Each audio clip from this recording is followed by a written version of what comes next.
El libro del profeta Nahum.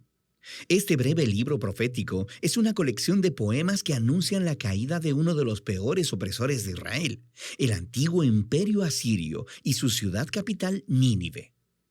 Los asirios se levantaron como uno de los primeros grandes imperios en el mundo, y su expansión hacia Israel resultó en la destrucción total y el exilio del reino del norte con todas sus tribus. Los ejércitos asirios eran violentos y destructivos a una escala que el mundo jamás había visto. Así que Israel y sus vecinos estaban esperando la caída de Asiria, que llegó eventualmente en el año 612 a.C. Los babilonios se levantaron y empezaron una rebelión que dominó a Nínive e hizo caer el imperio asirio.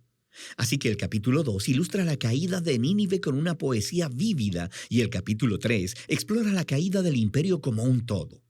Pero este libro no es solo una furiosa diatriba en contra de los enemigos de Israel. El capítulo introductor nos muestra que hay mucho, mucho más sucediendo aquí. El libro inicia con un poema alfabético incompleto, el cual comenzó describiendo una poderosa aparición de la gloria de Dios. Esto es muy similar a la manera en que inició el libro anterior, Miqueas, y de cómo el siguiente libro, Habacuc, concluirá. Y es Dios, el Creador Todopoderoso, viniendo a confrontar a las naciones y a traer su justicia sobre su maldad. Y el poema empieza citando la famosa frase con la que Dios se describe a sí mismo después del incidente del becerro de oro en el libro de Éxodo, capítulo 34. El Señor es lento para la ira, Él es imponente en su fuerza, Él no dejará a nadie sin castigo. Así que el resto del poema va de un lado a otro, contrastando el destino de las naciones violentas y arrogantes con el destino del remanente fiel de Dios. Cuando Dios destruya a todos los imperios arrogantes, Él proveerá refugio para aquellos que se humillen delante de Él. Ahora, esto es lo que es realmente interesante. Pensabas que este libro solo se trataba de Asiria, pero Nahum no menciona en ningún lado a Nínive o a Asiria en el capítulo 1. Y cuando describe la caída de los malos, él usa el lenguaje de Isaías sobre la caída de Babilonia, que sucedió mucho después en la historia. Y no solo eso, Nahum también describe la caída de los malos como buenas nuevas para el remanente del pueblo de Dios. Es una alusión directa a las buenas nuevas de Isaías sobre la caída de Babilonia.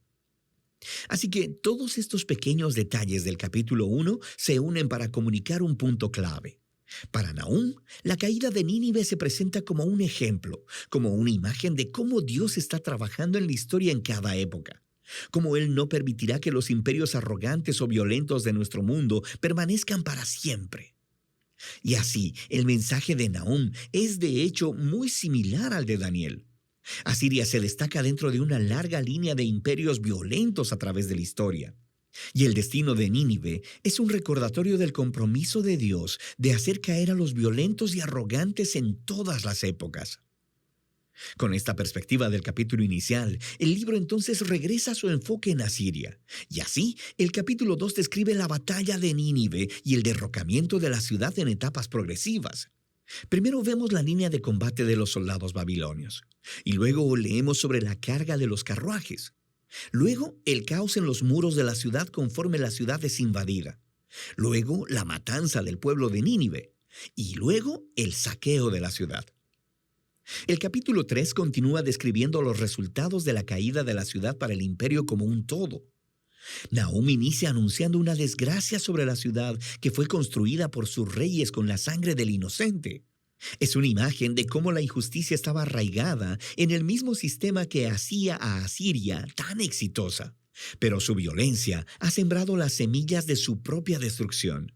Así que Asiria caerá delante de Babilonia. El libro concluye con una burla contra el derrocado rey de Asiria. Él es golpeado con una herida fatal, y de las naciones que él oprimió alguna vez, nadie viene a ayudarlo. Más bien, ellos cantan y celebran su destrucción, y así termina el libro.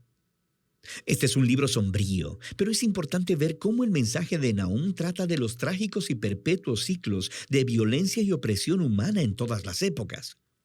La historia humana está llena de tribus y naciones que se elevan a sí mismas y utilizan la violencia para tomar lo que quieren, produciendo la muerte del inocente. Y el libro de Nahum utiliza a Asiria y Babilonia como ejemplos para decirnos que Dios se aflige y que a Él sí le importa la muerte del inocente, y que su bondad y justicia lo llevan a orquestar la caída de las naciones opresivas. Y el juicio de Dios sobre el mal es una buena noticia, a menos, claro, que seas Asiria. Lo que nos lleva de vuelta a la conclusión del poema inicial en el capítulo 1, el cual nos dice que el Señor es bueno y que es refugio para el día de la angustia. Él protege a los que se refugian en Él. Y así, el breve libro de Nahum invita a cada lector a humillarse delante de la justicia de Dios y a confiar que a su tiempo Él hará caer a los opresores de todas las épocas y en todo lugar. Y de eso trata el libro de Nahum.